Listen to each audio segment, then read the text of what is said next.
Ouais, la promo, c'est clairement une addiction. Ça porte le titre de la newsletter d'aujourd'hui, c'est la promo est une drogue, clairement.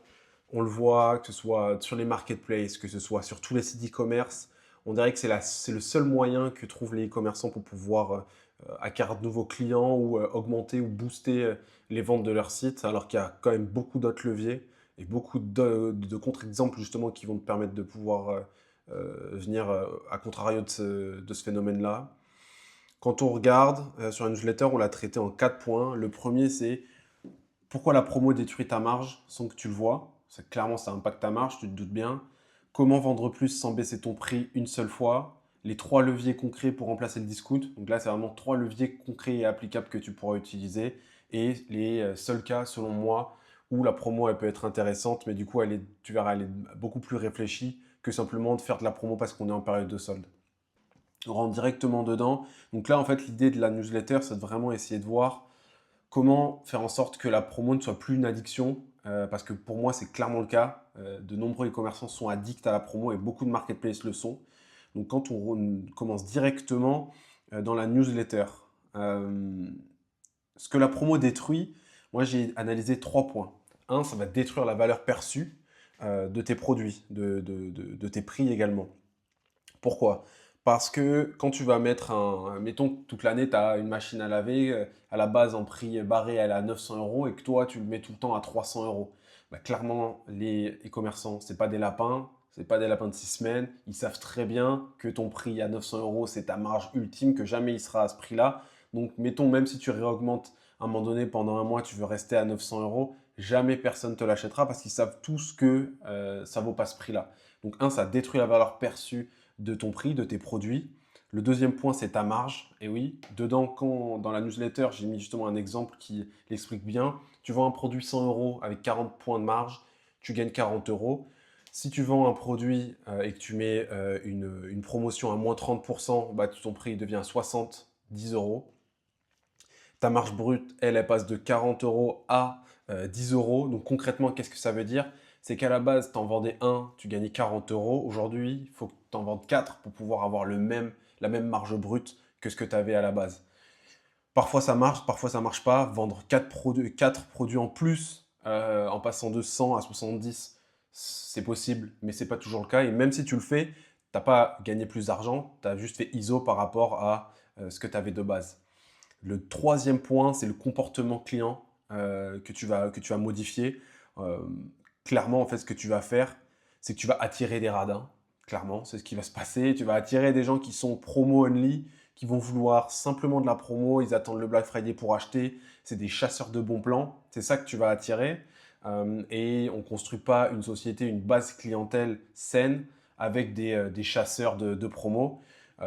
Effectivement, il en faut, mais c'est pas vraiment ça qu'on va essayer de faire quand on veut développer un business. On va essayer d'élargir un peu son pan clientèle. Et donc, voilà, en faisant de la promo et en étant promo addict, tu risques de détruire ces 3 points. Et j'ai mis justement des exemples de marques en question. La plus connue, c'est Camailleux, qui est parti en liquidation en 2022. Alors, c'est pas que à cause de la promo, mais malgré tout, quand même, ça a été. Il y a quand même une perte totale de valeur perçue, ce qu'on dit juste avant. La marque a fait beaucoup de promos auparavant. Et donc, ça a dégradé clairement l'image qu'avaient les clients de cette marque-là, qui, à son lancement, cartonné. Donc, clairement, voilà, la promotion, ça risque de détruire pas mal de choses de ton côté. Donc, attention à ce point-là. Les 3 leviers de l'anti-promo, dont je te parlais juste avant, qu'est-ce que tu peux mettre en place pour justement contrer le fait de mettre toujours de la promo? Un, ajouter de la valeur plutôt que baisser le prix. C'est ce que font beaucoup de marques. Moi, j'ai donné Cézanne dans la newsletter. Marque assez premium qui justement va plus travailler sur l'exclusivité, le lancement de nouvelles collections de façon exclusive. Voilà, il y a d'autres choses que tu peux faire. Le boss ultime, c'est Apple. Il n'y a jamais de promo chez Apple, que ce soit pour leurs services que tu peux avoir sur le cloud, etc., ou également sur leurs produits smartphone. Ils font pas de promo, mais malgré tout, tout le monde achète parce que justement, ils vont créer cet effet de rareté, ils vont créer, ils ont mis dans la tête des gens cet effet premium Et tu vois juste après, dans les seconds leviers, en fait, ils ne travaillent pas que sur un spectre. Ils travaillent vraiment sur plusieurs points, plusieurs leviers qui leur permettent de faire ça, notamment la fidélité et l'image de marque. Le deuxième levier, c'est la rareté et l'urgence. J'ai bien mis sans manipulation. Qu'est-ce que c'est l'urgence? Qu'est-ce que c'est la rareté? Bon, ben, tu peux travailler sur plusieurs points. Ce qu'on met, ça va être par exemple plus que trop en stock. Euh, Tu peux mettre un cut-off time. Voilà. Ça, c'est des leviers que tu peux mettre. Ce que je mets dedans,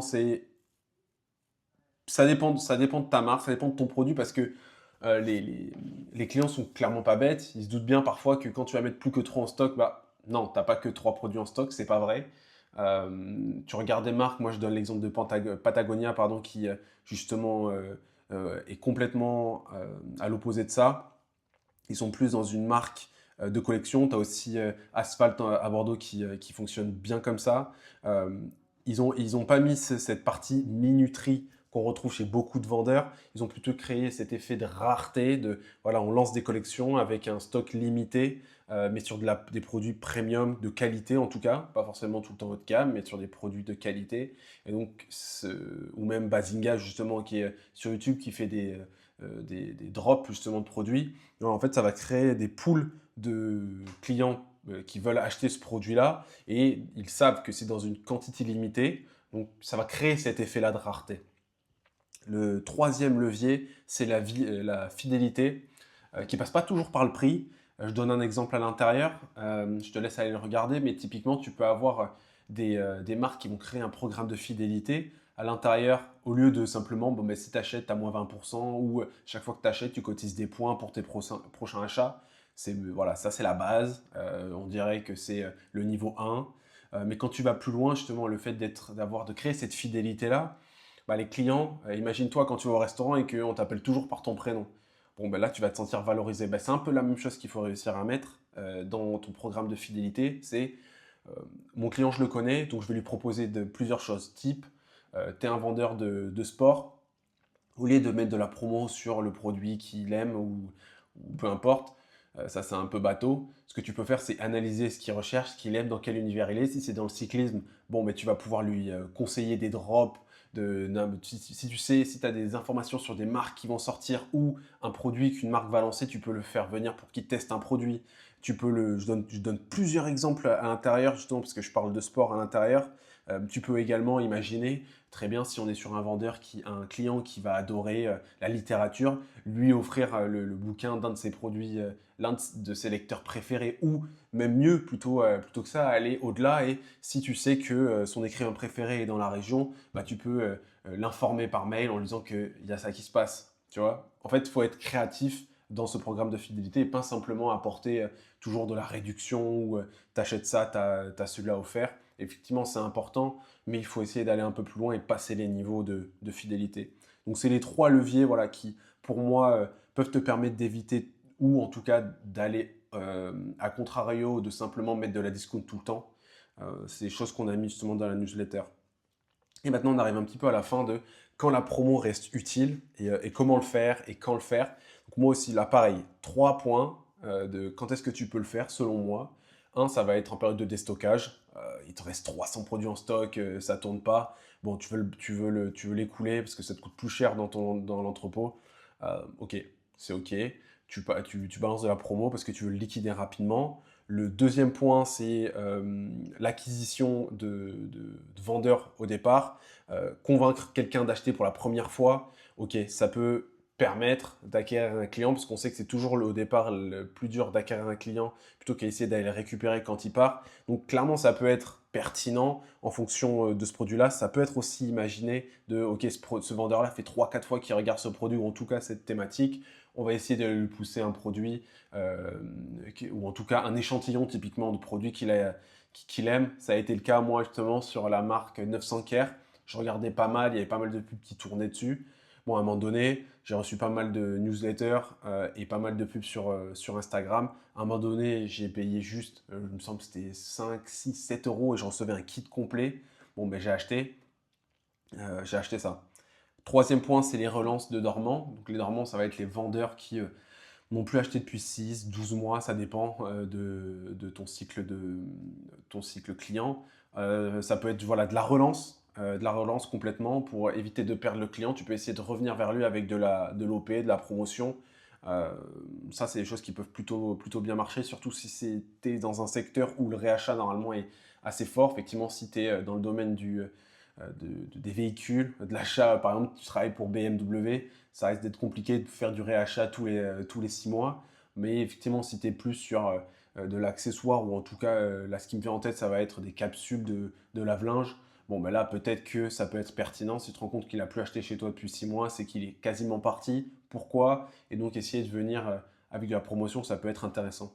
Donc, en fait, tout ça, c'est des choses qu'on a vues dans la newsletter et on a conclu simplement par le vrai luxe, c'est de ne pas solder parce qu'effectivement, on pense souvent au luxe, Hermès, etc., qui font jamais de promo, c'est vrai, mais clairement, eux, ce qu'ils s'achètent, c'est plutôt de ne jamais brader leur prix. Et selon moi, c'est vraiment ça le luxe, qui peut être pas simplement lié au prix, mais simplement lié à la liberté que tu as de ne jamais solder tes prix. Donc pour moi, c'est vraiment ça. Je te laisse regarder, tu me diras ce que tu en penses de cette newsletter-là, tu peux me le dire en commentaire.